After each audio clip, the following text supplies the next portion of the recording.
Good morning mga ka-BTV. Pag-usapan natin itong vlogger ng BBM na talagang matagal ko na rin itong laging napapanood. Pero ngayon lang tayo magbibigay ng reaction dito sa vlogger ng BBM na to. Na walang iba itong si Epifanio Labrador na sinasabi niya na isa daw siyang miyembro ng Philippine Army at may nilabas nga siya mga ka-BTV na naka-uniform siya ng t-shirt ng Army. Ito po ang dapat po malaman ng pamunuan ng Philippine Army at ng ating sandatahang lakas na ginagamit po ang inyong pamunuan ng vlogger na ito sa kanyang mga content at kiniklaim niya na isa siyang miyembro ng inyong pamunuan. Dapat po ay mabigyan po ninyo ito ng aksyon kung ito nga po ba ay kumpirmadong kasapi sa inyong pamunuan o sadyang ginagamit lang ang inyong pamunuan para sa kanyang mga content. Dahil nga po sa mga inilalabas niyang content na kung saan nga po ang ating mga kapatid na Muslim ay kanya nang hinahamon at ginagawa ng content para lang sumikat itong tao na to sa pamunuan po ng Philippine Army. Papayag na lang po ba kayo na gamitin o isuot ang inyong uniform ng tao na to na hindi naman sa aking pagkakaalam na hindi naman talaga army ito at isa itong security guard?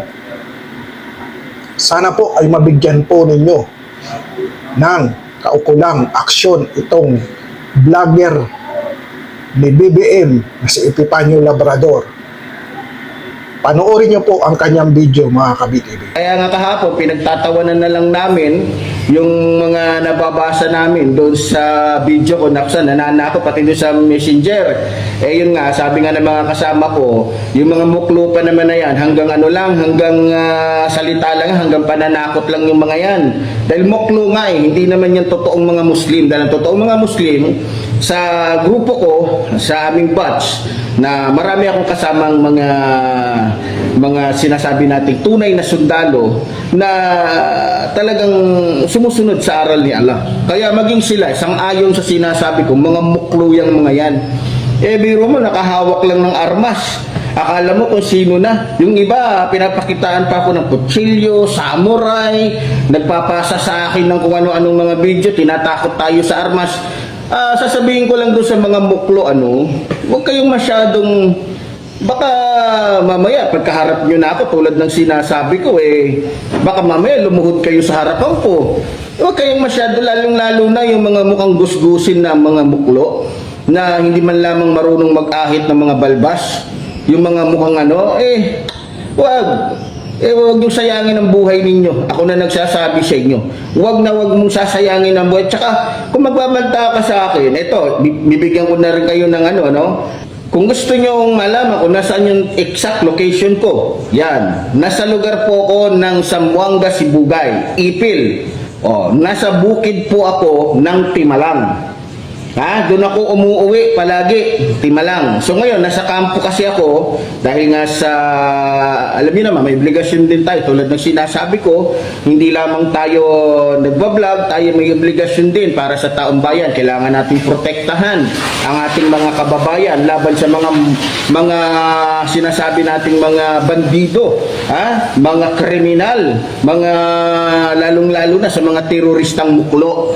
Yan po ang binabantayan natin dyan, yung mga teroristang muklo na sabi ko nga, pagka ito kumilos ng hindi maganda, lalong-lalo na election dyan sa barn, yan po, isa sa binabantayan namin yan. Kaya sabi ko nga, gumalaw-galaw lang, hindi maganda itong mga muklong ito. Ay, number 1 na ako, iisa-isahin ko itong talagang, ewan ko lang, baka pagkasyahin ko sa isang mobile o sa isang 6x yung 1,000 muklo, no?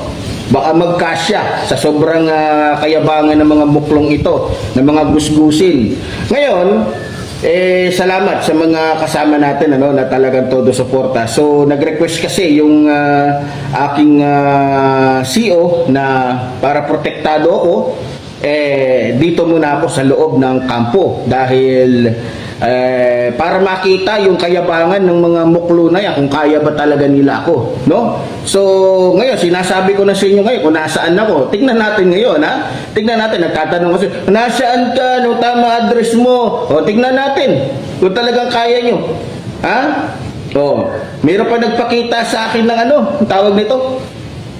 Armalite, tapos M23. Oh, yan, yung pagmumukhang yan, oh, yung mukhang gusgusin. Nakala mo naman, sundalo. Ha?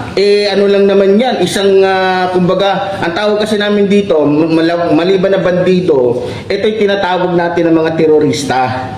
No? Walang kadala-dala, maraming yan, dyan sa mga muklo.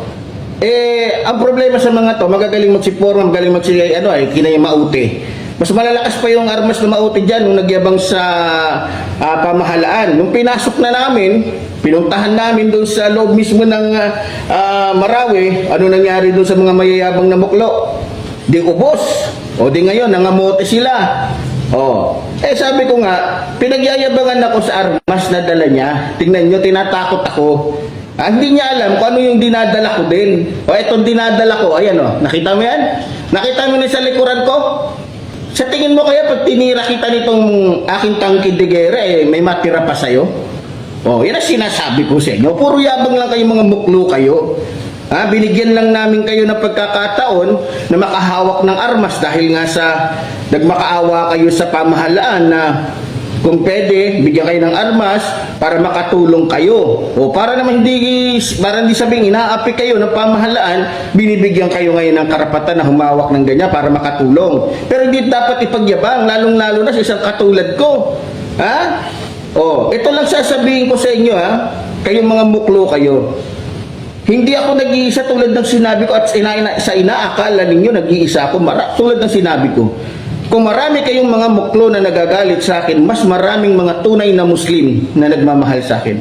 At nauunawaan nila at naiintindihan ang ibig kong sabihin at ang pinaglalaban ko. Ha? Ngayon, pinagmamalaki nila, may meron pang nagpakita sa akin na na mga muklo, na mga gusgusin, na hindi ko alam kung mga taga-benta ng bakal bote na hindi yata nagpapagupit, no?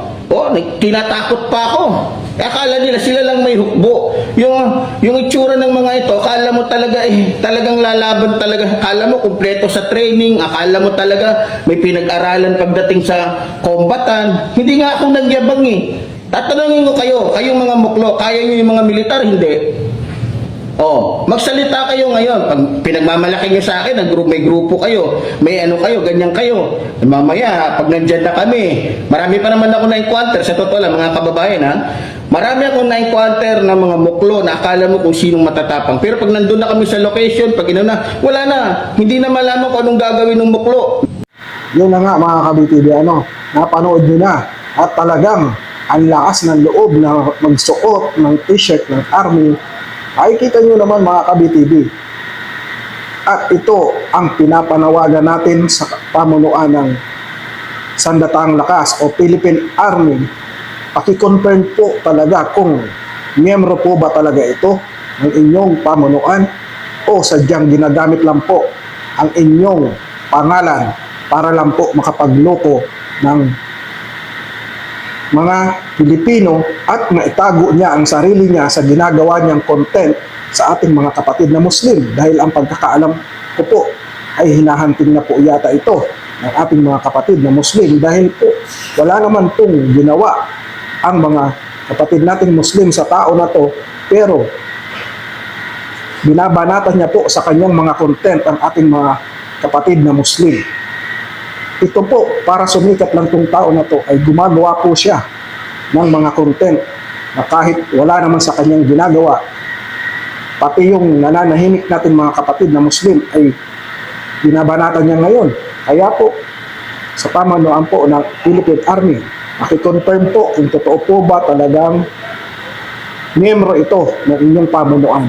Dahil po, napakalaki pong kasalanan niya na ginagamit po ang inyong pamunuan ng isang vlogger na to. Hanggang dito na lang po ang ating reaction video. Always remember po, God is good all the time. God bless us all. BTV React is now signing off. Bye-bye.